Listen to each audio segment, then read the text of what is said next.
Музаперова Нарджан пригласила нас всех в Пенсильванию на митинг. Объединимся и так далее. Я ей написал, кому прислать мой паспорт, копию, кто мне будет готовить визу. Приглашать можно, а когда немножко подумали, кто как приедет, как можно приехать, если визы нет.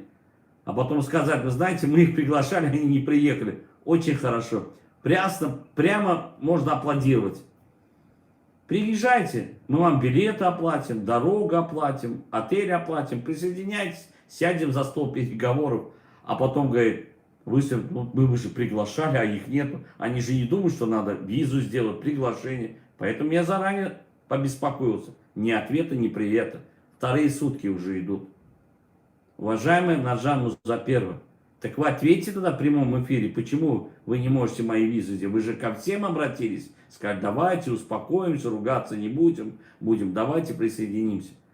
Я готов приехать на ваше мероприятие, поддержать вас с одним только условием, чтобы на этом мероприятии не были гуленовцы и фето, которые там располагаются.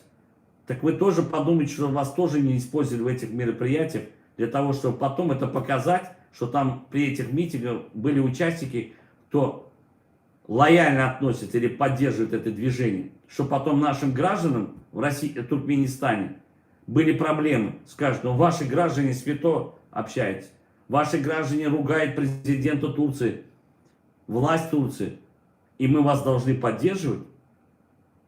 Мы вас здесь приютили, дали работу, вы нелегально многие здесь находитесь, лояльно относимся.